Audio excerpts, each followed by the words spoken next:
Башыңызга сәлем. Көлемі 30-да 40 болатын бисквитті пирожный жасайтын боламыз. Оңай әрі жылдам дайын болатын рецептпен бөлісетін боламын. Ұнап жатса, комментарийға өз ойыңызды қалдыра кетіңіз. Ендеше пирожныйымызды бастаймыз. Ең алдымен жұмыртқамызды осылай сары мен ағын бөлек алып аламыз да ыдысқа. Ағын миксердің көмегімен 2 есе үлкейгенше айналдырып аламыз.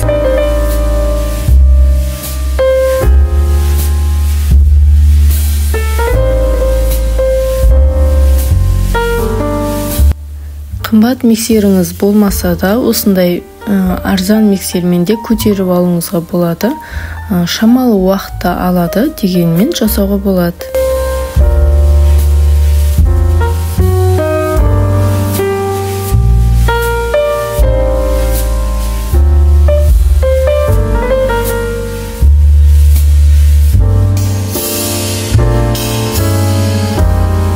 Видеодағыдай осылай крем сияқты 2 есе үлкейетін болады. Одан кейін сахарымызды 3-ке бөліп, осылай араластыратын боламыз.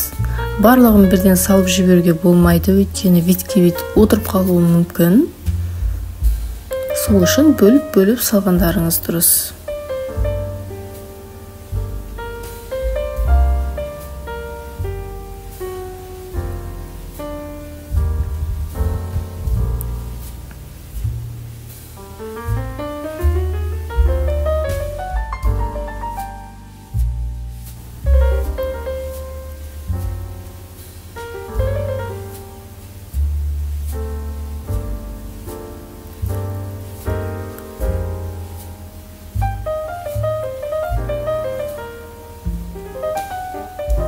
Осылай 3 бөліп салып алдық та, енді жұмыртқамыздың сарысында осылай бөліп салатын боламыз.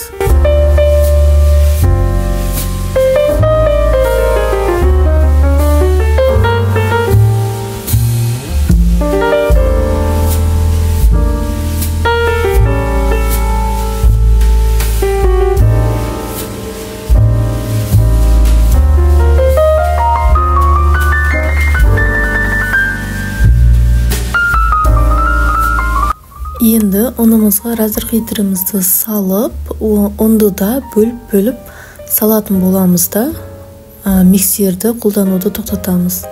Осылай лопатаның көмегімен астынан үстіне қарай аударып араластыратын боламыз.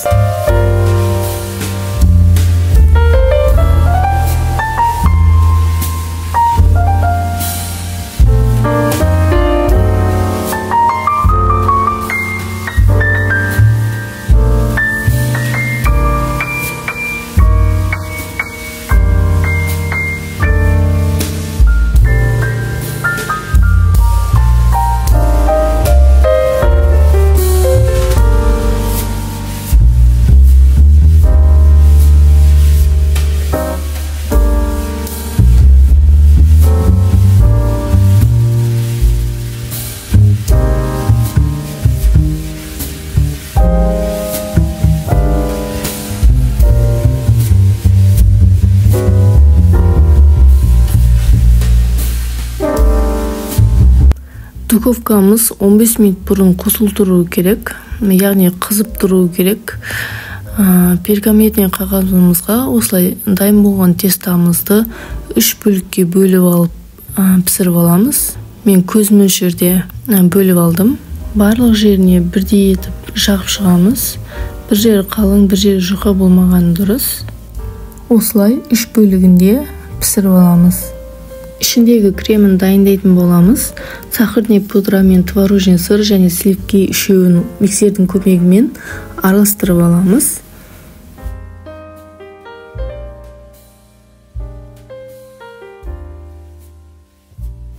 Одан кейін сгущенный молокомызды қосып, тағы да араластыратын боламыз.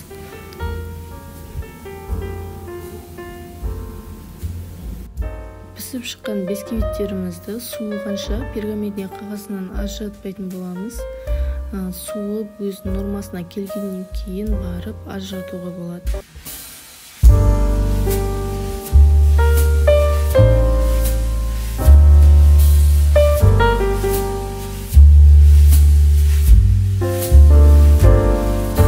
Барлығын осылай қағазынан шешіп алғаннан кейін енді пирожныйымызды жинайтын боламыз. Сүтке аз ғана қант қосып, осылай пирожныйымыздың барлық жеріне жағып шығамыз. Ең астыңғы бөлігіне көп жағудың қажет жоқ. Өйткені үстіндегі салмақтың барлығы астына түседі. Біздегі мұндағы крем төмен қаратса да ақып кетіп жатқан жоқ, яғни құлап кетіп жатқан жоқ, өз-өзін ұстап тұр демек, крем дұрыс орылды деген, дайын болды деген сөз.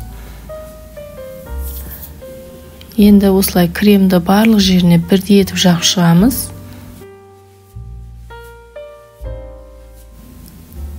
Екінші қабатын бисквитімізді теріс қаратамыз да, сонымен жаңағы сиропымызды тағы да жағып шығамыз. Бұл жолы сиропты біріншісіне қарағанда сәл көптеу жағасыздар.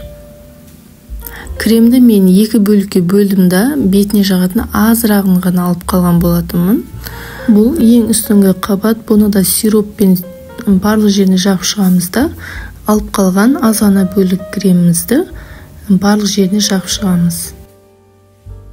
Үстін пергаментный қағазбен жауып, холодильникке 2 сағатқа салып қоямыз.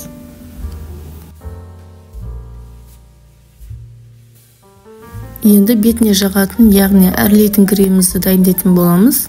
Сливкімізді жақсылап миксердің көмегімен осылай ұрып аламыз да, сгущенный молокомызды салып, осылай лопатаның көмегімен араластырып аламыз біркелкі етіп. Осындай қатты қою емес, қатты сұйық емес, өз-өзін ұстап тұратын крем дайын болады. Мен осы кремді 2 бөлікке бөлдім, бір бөлігіне көгілдір түсті краска қостым. Екінші бөлігіне ештеңе қосқан жоқпын. Енді дайын болған кремімізді осылай пирожныйымыздың үстіне жағып шығамыз. Мен краска қосылған бөлігін көптеу етіп алған болатынмын, сол бөлігін жағып шықтым да, қалған бөліктерін пирожныйның үстінде әсемдік үшін пайдаланатын боламын. Жалпы әсемдеуді өз қалауларыңыз бойынша, өз фантазияларыңыз бойынша әсемдесеңіздер болады. Мен бұл жерде өз ойыммен әсемдеген болатынмын. Фруктылар да өз қалауларыңыз бойынша қойсаңыздар болады. Менде киви болғандықтан киви қостым. Бұның орнына апельсин, клубника, қандай фрукты бар үйіңізде барлығы бола береді.